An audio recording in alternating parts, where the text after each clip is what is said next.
Hello, hello. Good to see you.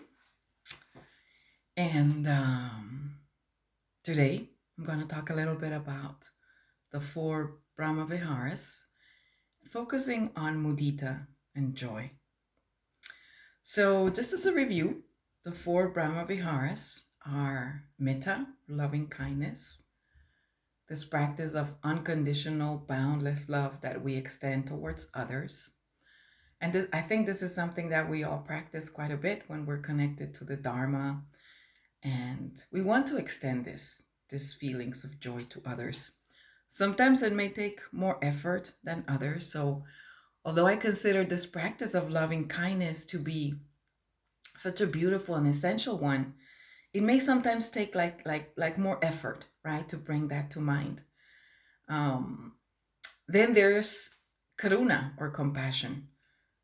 And it's easy to feel that, especially towards loved ones when we see them suffering and we want to alleviate their suffering, or just our empathic hearts and compassionate hearts. We're social beings, so naturally we're going to be sensitive to the suffering of others. And to practice compassion is a core practice of our practice, of our Dharma practice. But again, sometimes we need a little more effort to be able to feel compassion for difficult people in our lives and around us. And so we also have equanimity, which is usually the fourth one. And equanimity is one of these practices of wisdoms and learning to relate to our minds. I am reminded of a conversation a Dharma talk that Bill offered us recently, where he talked about practicing equanimity towards our thoughts.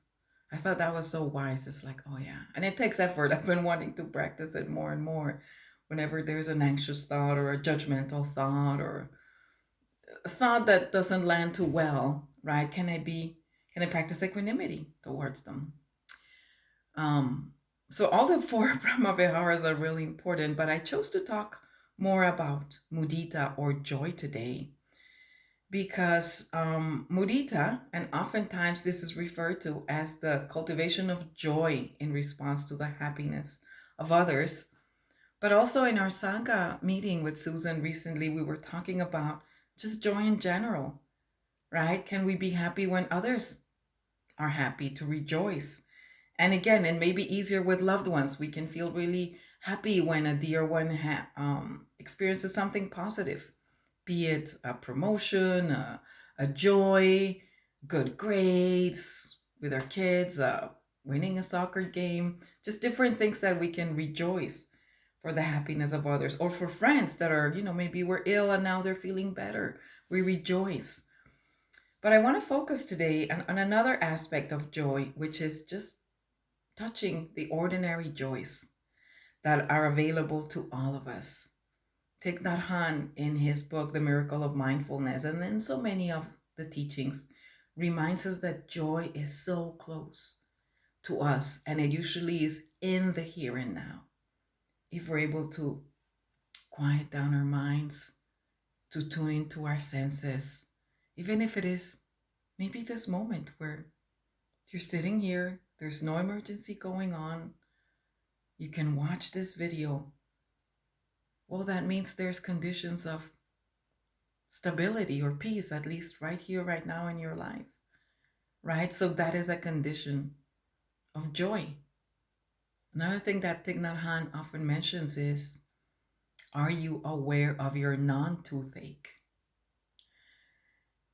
Are you aware of the absence of active pain in your life right now? Are you aware of your non-toothache? Are you aware of your non-emergency? Am I aware of that? And just whenever I bring that question to mind, am I aware of my non-toothache? And I've had some bad ones. And earaches, and all of us, we've experienced pain. It's like, oh yeah, right now it's good. Maybe there might be a little knee pain or a little something, but overall there's the absence of pain. And that can be a doorway into joy, right? Just appreciation, that absence of pain. And from there we can take it into deeper states. So even if we slow down right now and recognize that it's okay right now, Can we deepen more that joy, that mudita? Can we look into not only what is okay and not an emergency, but what is right? What is there to enjoy in life right here, right now? So I don't know where all of you are, but I'm experiencing a little bit of winter here in Asheville, North Carolina. It's cold outside. Beautiful, refreshing, going out. I can just feel like that aliveness. I can feel the cool weather. But also being here inside is pretty cozy. I have my heater turned on. That's a condition of joy. That's a condition for feeling happiness. And I can pay the electric bill that allows me to have this heat on, right? Maybe it's a cozy sweater or a blankie or the simple pleasures that bring us comfort and joy and relaxation to the senses. So I thought about a list of which are some of the ways in which we can deepen mudita. Now, I heard Susan talking about mudita the other day as a gateway into the present moment when we can really tap into the joys that are available right here, right now. We come to the present moment, we're able to reduce the constant mind chatter, maybe the inner voices that are good sometimes to practice equanimity towards the thoughts and the inner voices when they're not that nice, and to practice self-compassion. But in the spirit of mudita, it's like dropping all that overthinking and just connecting to the joy that is available right here, right now. So here are some practices that can help us cultivate mudita. One of them could be cultivating gratitude, right? Once we realize this is not an emergency, there's nothing major going on right now, actually it's pretty chill, there's conditions of comfort, can I actively think about what am I grateful for right here, right now? And as I talk about this, I invite you to also think about what are some of the things that you can be grateful for in this very moment. And allow them to come to mind. Big things, little things, the air that you're breathing, how you're feeling today, the beings that may be close to you right now or around you, or the calm, silence, and solitude you may be experiencing right now. And even leaving this exact present moment, just kind of like thinking about, oh yeah, what are the things that I can feel grateful for right now? In this body that is breathing and beyond, in the space around me, and what this day has already felt, what has been there already for us. Just allow that gratitude to come. Another gateway into mudita or joy is, of course, mindfulness, being really mindful and aware of the things that are right here, right now, right? Maybe like me, you have some delicious hot tea next to you, or coffee, or water, or broth. Can we be aware of that and really enter that moment with the senses? And of course, we can do this throughout the day, right? Right now, maybe you're listening to me, but the invitation is for the rest of the day. Can we pause to really connect with the joy that is accessible right here, right now? Via coffee, via drink, via fresh water. Whenever we're eating, can we slow down to practice mindful eating and be thankful for the food that we are able to eat? So being aware of the conditions that are inside of us, inside this body that is breathing, and right outside in our immediate environment. Celebrating other success and other joys. This is another gateway to joy, and maybe the more traditional view of mudita, sympathetic joy, appreciation. Is there someone in your life right now that is celebrating something, that just received some good news, that completed something? Someone who shared some good news recently, bring it to mind. or someone you witnessed, right? Like I have a son, my 13-year-old son, and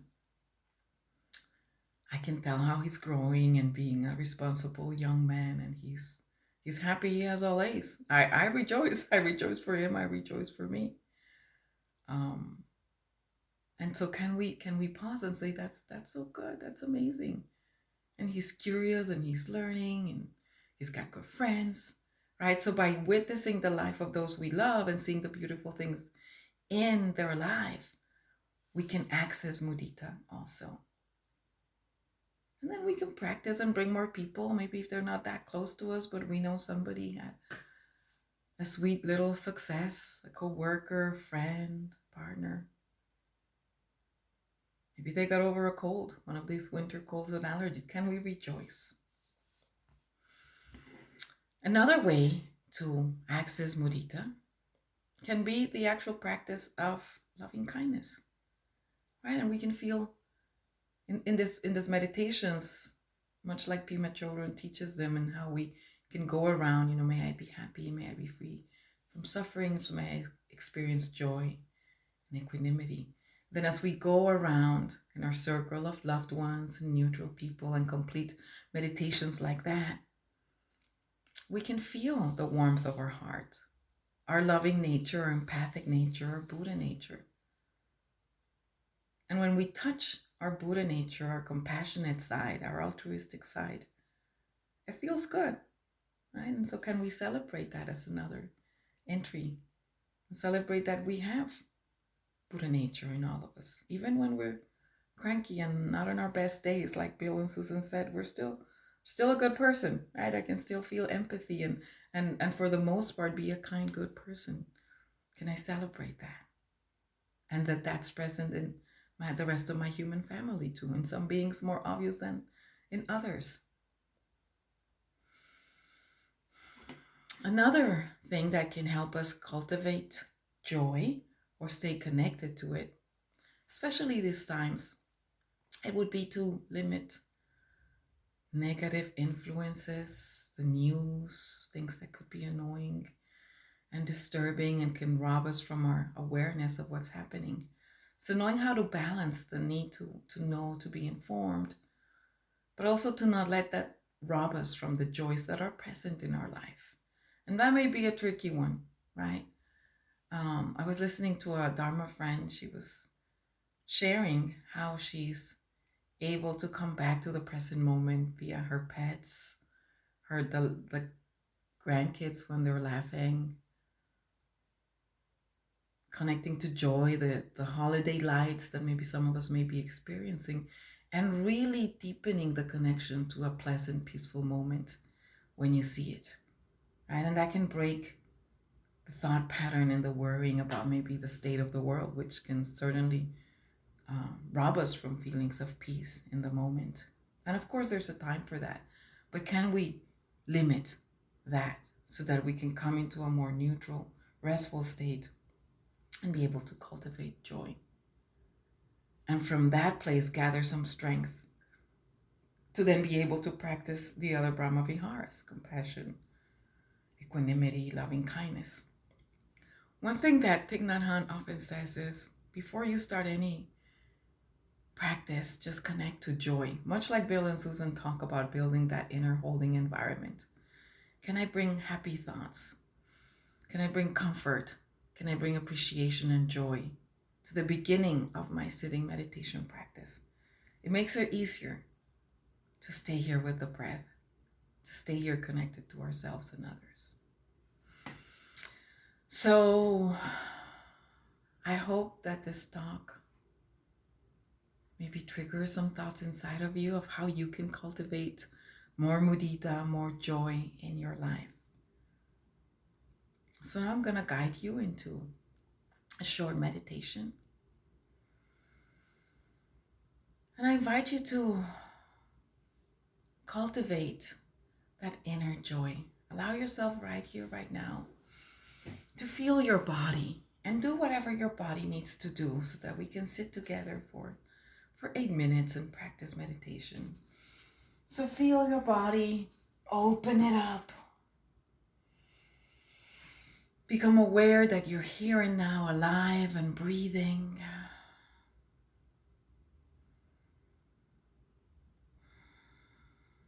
Allowing the heart to feel gratitude for being alive here and now.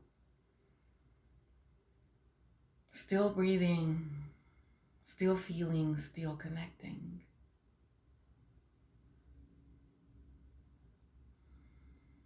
In the spirit of gratitude, connect with your body, feeling your feet,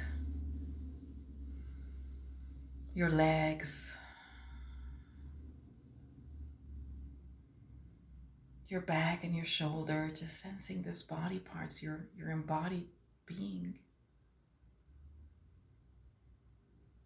Feeling appreciation and gratitude for your body and everything that you can do with it and in it, even if there's some limitation in it.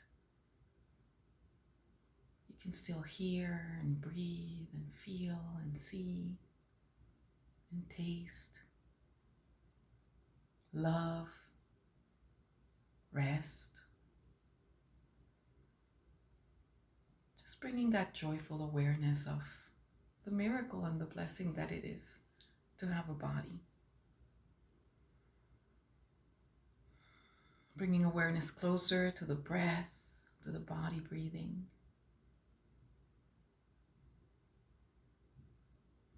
Feeling the lungs and the air coming in and out. Relaxing your face, your muscles. Finding a comfortable posture. Relaxing the mind and inviting thoughts that will trigger joy, mudita, gratitude.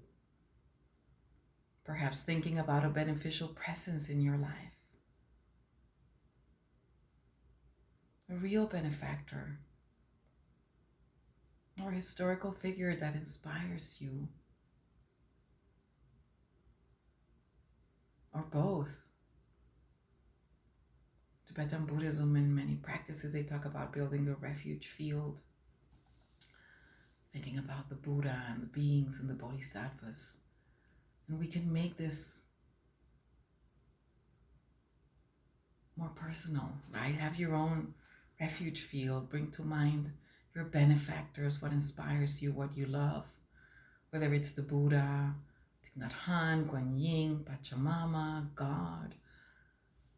Whatever inspires you, allow it to come into you.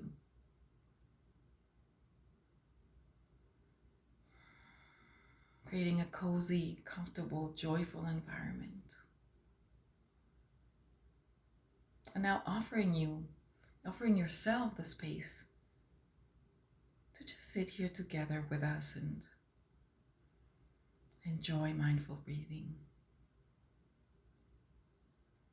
Enjoy being able to pause for this next few minutes, to breathe, to be here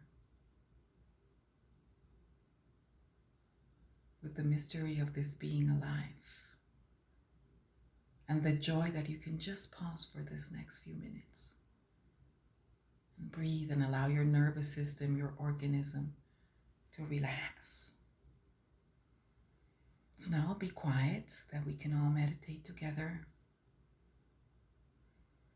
and enjoy your practice.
And from this place of tranquility, hopefully, calmness, centeredness,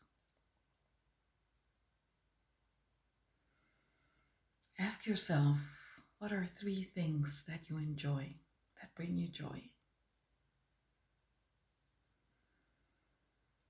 Allow your mind to tell you, to show you, to remind you of three things that bring you joy, or three people, three activities. And keep that in mind. And if you want to, take this a little further. Maybe make a list of 8 things that you love to do that bring you joy. Simple joys, maybe walking outside or feeling a cool breeze, calling someone, listening to a particular song. Things that you could do more frequently. And I invite you to actively bring them into your life so that mudita, joy, grows in your heart. And the more joyful, the more relaxed we are, the more the nervous system relaxes, and the easier it is to go back and practice loving kindness, compassion, equanimity, patience, everything else that the Buddha has recommended that we do. Thank you for your kind attention.